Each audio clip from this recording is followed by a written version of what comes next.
Halo Sobat Milenial, saat ini kalian sedang menyaksikan program Top News of the Day by IDN Times edisi Rabu 23 Agustus 2023 pukul 10 pagi waktu Indonesia Barat bersama saya Sania Marwan. Setelah melakukan pertemuan bilateral di Tanzania, Presiden Joko Widodo melanjutkan perjalanannya di benua Afrika ke Maputo, Republik Mozambik. Jokowi pun disambut hangat oleh Menteri Luar Negeri Mozambik Manuel José Gonçalves di Bandara Udara Internasional Maputo. Berikut kita simak informasi selengkapnya.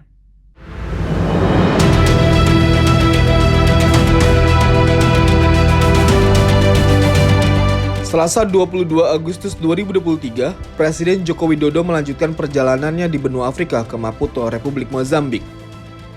Presiden bersama rombongan tiba di Bandara Udara Internasional Maputo sekitar pukul 5 sore waktu setempat dan disambut secara hangat oleh Menteri Sumber Daya Mineral Mozambik, Carlos Joaquim Zacarias, beserta State Secretary Maputo, Manuel Vicente.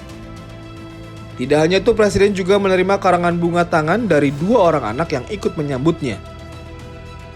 Dalam rangkaian kunjungan kerjanya ke Afrika, sebelumnya Presiden Joko Widodo juga melakukan pertemuan bilateral dengan Presiden Tanzania, Samia Suluhu Hassan.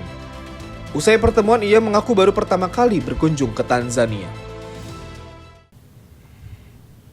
Yang Mulia Presiden Samia Suluhu Hassan, suatu kehormatan bagi saya berkunjung ke Tanzania untuk pertama kalinya.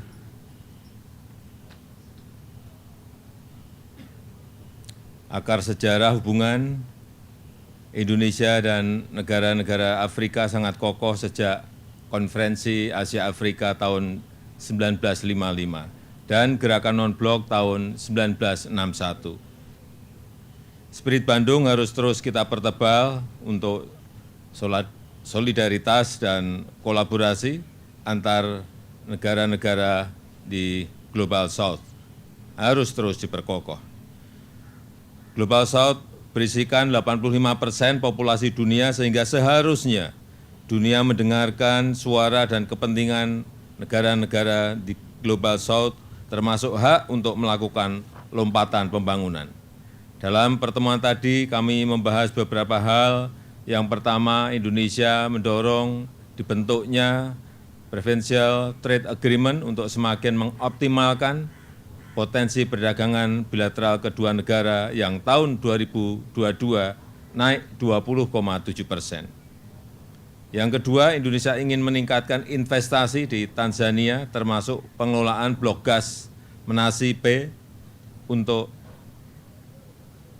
oleh BUMN Indonesia serta pengolahan gas alam menjadi bahan kimia dan pupuk.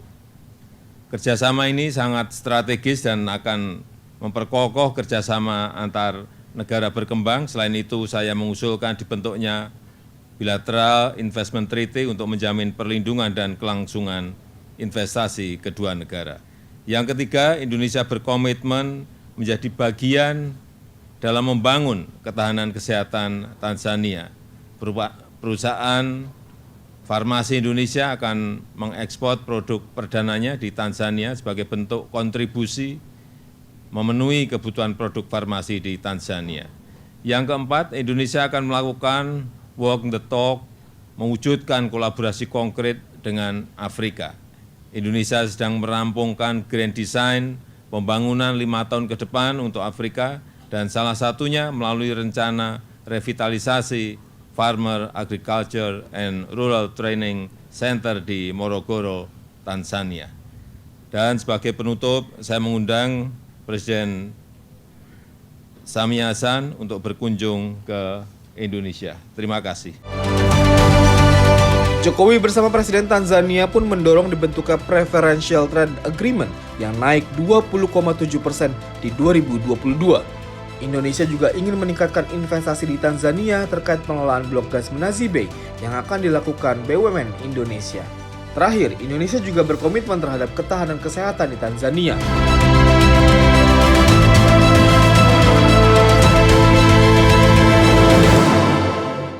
Terima kasih telah menyaksikan program Top News of the Day pukul 10 pagi waktu Indonesia Barat. Ikuti terus perkembangan berita terbaru hanya di kanal YouTube IDN Times. Saya Sania Marwan bersama tim yang bertugas mengucapkan terima kasih dan sampai jumpa di Top News pukul 1 siang nanti.